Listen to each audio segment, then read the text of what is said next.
ভেনেজুয়েলার প্রেসিডেন্টকে তার প্রেসিডেন্সিয়াল বাসভবন থেকে যখন তাকে এবং তার স্ত্রীকে আমেরিকার বিশেষ ফোর্স ডেল্টা ফোর্স আটক করে গ্রেফতার করে নিয়ে যায় আমেরিকায়, এটা দেখার পর এই দু চোখ দিয়ে আমি আর বিশ্বাস করি না যে আমেরিকা ছাড়া চীন এবং রাশিয়া বিশ্বের অন্যতম পরাশক্তি দেশ।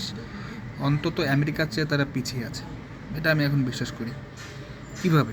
আপনারা অনেকে আমার এই বিশ্বাসের সাথে ডিসেন্ট প্রকাশ করতে পারেন, আপনাদের ভিন্ন মত থাকতে পারে, অ্যাপ্রিসিয়েটেবল, আমি অ্যাপ্রিসিয়েট করবো। আপনারা জানাবেন যে আপনাদের মতামত কী ব্যাপার। দেখুন, আমার মতে কি, আমি যতটুকু বুঝি যে একটা দেশের প্রেসিডেন্টকে তার নির্দেশ থেকে আটক করে নিয়ে যাওয়া it's not a cake walk. Okay, এটা কিন্তু সহজ না, খুবই কঠিন এবং ভাবাও যায় না। আমি কিন্তু যখন প্রথমে নিউজটি দেখেছি আমি ভাবতে পারিনি, ইম্পসিবল একটা জিনিস, সেটা আমেরিকা করে দেখিয়েছে। আবার দেখুন, বিশ্বে যারা অন্যান্য দেশ আছে বা অন্যান্য সংস্থা রয়েছে তারাও কিন্তু চুপ। দেখেন, জাতিসংঘ কী বিবৃতি দিয়েছে যে এটা হচ্ছে পৃথিবীর জন্য বিপজ্জনক একটি উদাহরণ। এতে হবে না, এটা বরফ গলবে না। এটা হচ্ছে জাতিসংঘের জাস্ট একটা বিবৃতি, এটা ইউএসএ কেয়ারই করে না, ট্রাম্প কেয়ারই করে না, দে ডোন্ট কেয়ার। এছাড়াও আপনার বিভিন্ন যে অর্গানাইজেশনগুলো রয়েছে সেগুলো কিন্তু চুপ। হিউম্যান রাইটস নিয়ে যারা কথা বলে চুপ, ডেমোক্রেসি নিয়ে যারা কথা বলে চুপ। কারণ এরা হচ্ছে সব এক ব্লক, ওয়েস্টার্ন আর হচ্ছে ওয়েস্টার্ন দুনিয়া আর হচ্ছে আমেরিকা, পুরো এক ব্লক, এটা আপনার জানেনই। মূল কারণ আসে, দেখুন, রাশিয়ার সাথে কিন্তু নিকোলাস মাদুরো অর্থাৎ ভেনেজুয়েলার প্রেসিডেন্টের দারুণ সম্পর্ক ছিল, ব্যবসা বাণিজ্য থেকে শুরু করে আরও অনেক কিছু দিয়ে। চীনের সাথেও ঠিক একই। চীন আর রাশিয়া কি তাকে বাঁচাতে পেরেছে? পারেনি। চীন বলেছে যে আপনার নিকোলাস মাদুরো এবং তার স্ত্রীকে যেন নিরাপত্তা দেওয়া হয় এবং তাদের যেন এই কোনো ধরনের মানে মৃত্যু ঝুঁকি না থাকে। এতে কী হবে? এতে হবে না। চীন কি তাদের বাঁচাতে পেরেছে বা কঠোর কোনো অ্যাকশন নিবে? চীন নিবে না। রাশিয়া কি বলেছে? এটা হচ্ছে একটা ভিন্ন দেশের বা অন্য দেশের গণতন্ত্রের উপর আঘাত এবং সার্বভৌমত্বের উপর আঘাত। এটা জাস্ট একটা বিবৃতি ক্রেমলিনের। এছাড়া তারা কিন্তু কিছুই করবে না এবং করেও না। প্রেসিডেন্ট বাশার আল আসাদ সিরিয়ার, তাকে যখন আপনার ক্ষমতাচ্যুত করা হলো, রাশিয়া কি কিছু করতে পেরেছে? কিছুই করতে পারেনি। তিনি কিন্তু রাশিয়ার খুবই ক্লোজ ছিল ব্যবসা বাণিজ্য বিভিন্ন কিছু দিক দিয়ে, রাশিয়া কিন্তু পারেনি। ইরানে যখন আপনার ইসরায়েল হামলা চালালো, আপনার চীন রাশিয়া কি কিছু করেছে? কিছুই করেনি, জাস্ট মুখে বিবৃতি দিয়েছে। আর চীনের ব্যাপারটা কি জানেন? চীন হচ্ছে জাস্ট ব্যবসা করতে চায়। চীন চায় তাদের ব্যবসার জন্য বন্ধ নয় কোনো দেশের বাজারে, তারা কিন্তু যুদ্ধ করতে চায় না, এটা খুবই সহজ।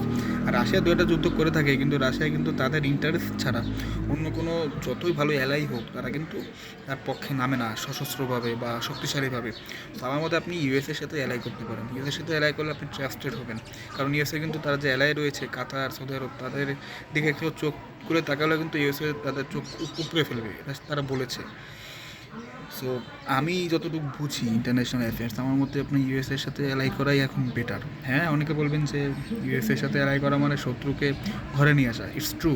বাট ইউএসএ কিন্তু আপনার যারা ইউএসএর বন্ধু তাদের কিন্তু আপনার ইউএসএ সেভ করে, ভাইরে ভাই, এরা কিন্তু ছেড়ে দেয় না। এই যে দেখেন আপনি, এই যে কাতার, সৌদি আরব, ইউনাইটেড আরব আমিরাত, সেটা কিন্তু বিলিয়ন বিলিয়ন ডলারের ব্যবসা করে যুক্তরাষ্ট্রের সাথে।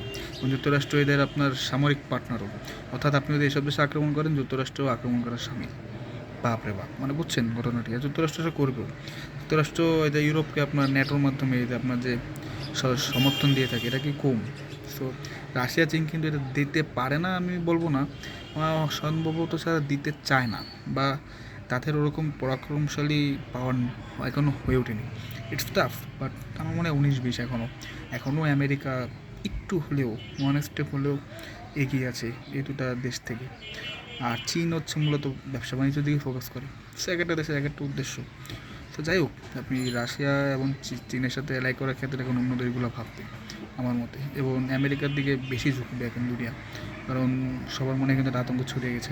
ভাই স্বাভাবিক, আপনার নিজ দেশের প্রেসিডেন্ট প্যালেস থেকে যখন আপনাকে সস্ত্রীক তুলে নিয়ে যায়, it's a big deal, it's a big things to do.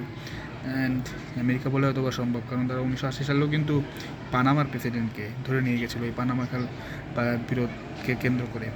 So আসলে ক্ষমতা যার, জোর যার, ক্ষমতা তার, ইটস ট্রু। দেখেন, তারা কারো তোয়াক্কা করে না। জাতিসংঘ তো তার পাপের একটা ইনস্টিটিউশন। সো অদূর ভবিষ্যতে আপনি দেখবেন যে ইউএসের সাথে এলাই পারবে অনেক দেশের, এটা আমার অ্যাজাম্পশন। আপনারাও আপনাদের অ্যাজাম্পশন জানান, আপনাদের মন্তব্য জানাবেন। ধন্যবাদ।